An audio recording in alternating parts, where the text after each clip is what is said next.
네, 안녕하십니까. 신지식인 정인태입니다. 저는 국립한국복지대학교 특임교수를 역임했습니다. 네, 인구절벽 대비해서 이민청을 설립한다, 이렇게 얘기를 하고 있습니다. 그래서 인구절벽을 대비해서 이민청을 설립한다, 네, 이렇게 요즘에 목소리가 나오고 있고, 지금 이 반기문 장관도, 네, 반기문 전 그 유엔 사무총장도 이 저출산 고령화 문제, 저출산 고령화 문제에 대해서 이민 정책이 해답이다, 이런 얘기를 했어요. 네, 이민 정책. 그래서 이제 이러한 정황인데요. 우리가 우리나라 같은 경우에 보게 되면은 불법 체류가 40만 시대다, 네, 이렇게 얘기를 하고 있고요. 네, 이번엔 대낮 칼부린 잇따르는 외국인 범죄 비상, 네, 이러한 외국인 범죄 문제, 그리고 지금 조선일보 기사를 보면은 대사부터 말단까지 주 몽골 대사관에 청탁받고 비자 무더기 발급, 네, 3,460건 중에서 643건이 청탁 의심이 된다는 거예요. 이 비리죠. 비자 발급 비리. 네, 그래서 이러한 그 비자에 대해서 공간 직원이 외교적 인도적 목적에 한해 비자 발급 협조 요청을 할 수 있다, 이렇게 나와요. 이렇게 되면은 이 직원의 굉장히 큰 비자 발급 특권이 주어지니까 여기서 비자 발급 비리 유혹을 넘길 수가 없는 것입니다. 그렇기 때문에 이러한 부분에서 보게 되면은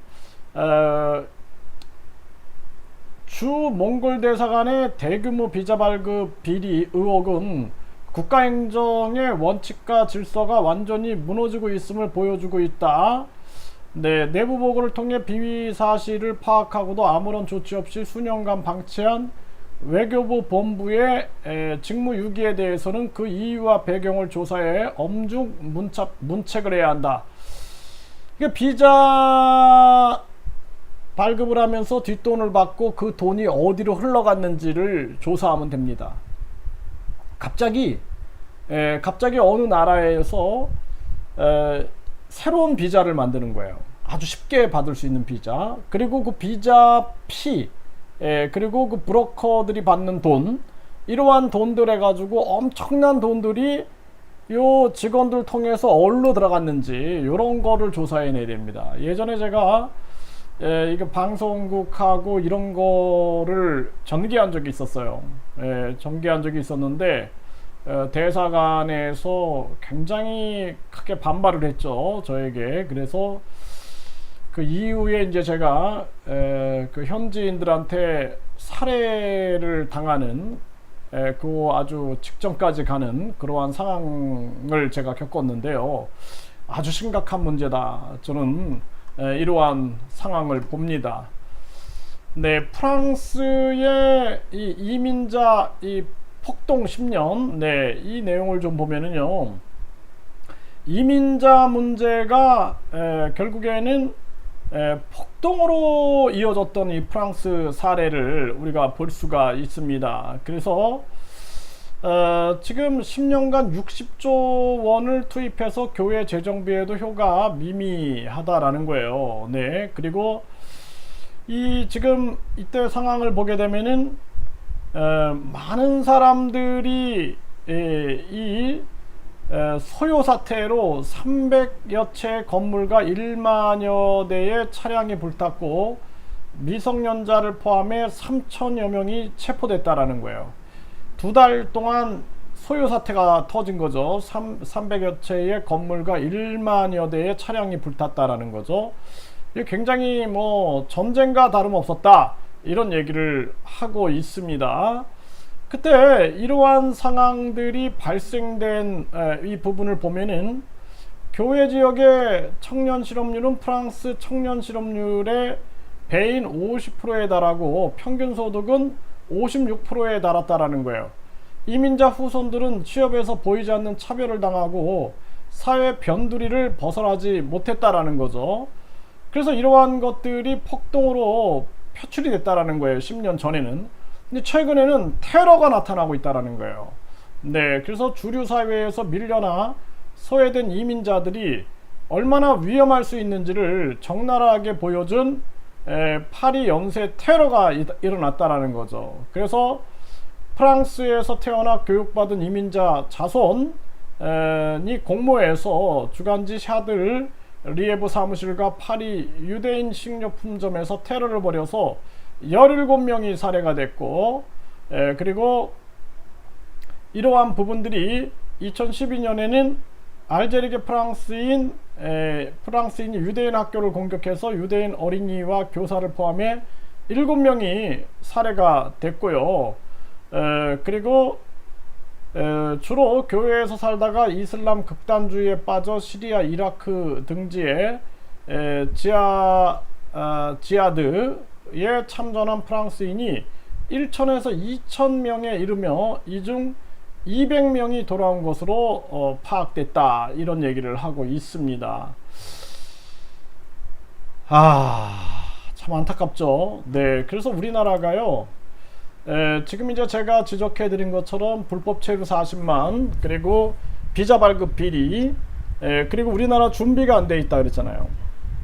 지금도 우리나라에서 그 다문화 2세들이 얼마나 차별을 받고 있는가, 이런 것들도 우리가 조사를 해야 됩니다. 우리 한국 사회는 아직 다문화, 다인종, 다민족 준비가 안 돼 있거든요.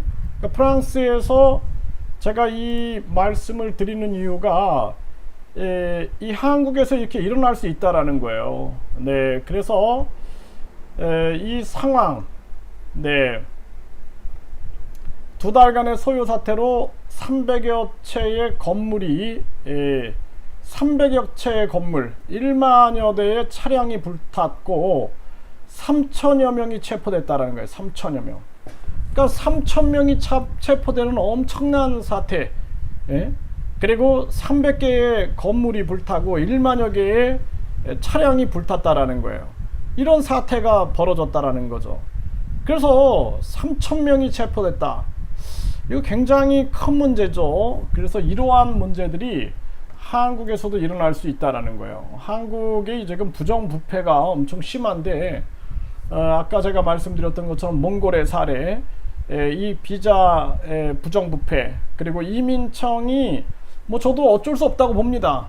저도 이민청이 설립돼야 한다라는 제가 칼럼도 여러 개 썼는데, 왜냐하면은 지금 어쩔 수가 없어요.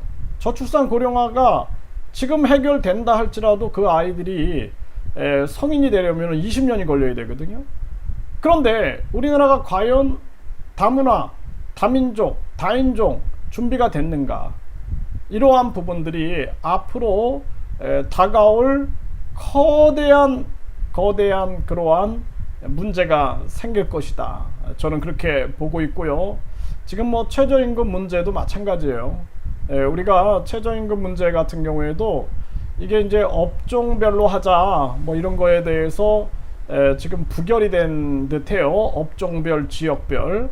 그 사실상 이게 앞으로 이제 한국의 미래를 봤을 때 농어촌들은 일할 사람들이 없고, 또 외국인 근로자들이 왔을 때 제가 차별을 하는 게 아니라 합리적으로 강남 지역과 농어촌 지역이 최저임금이 같다 그러면은 농어촌 지역은 유지되기가 어려워요. 또 업종도 마찬가지입니다. 수익을 많이 내는 업종이 있는가 하면 수익이 거의 없는 업종이 있는데, 그러한 부분에 대해서도 평등이라는 잣대를 댔다가 결국에는 이 시장 경제가 여러모로 타격을 받을 수 있다.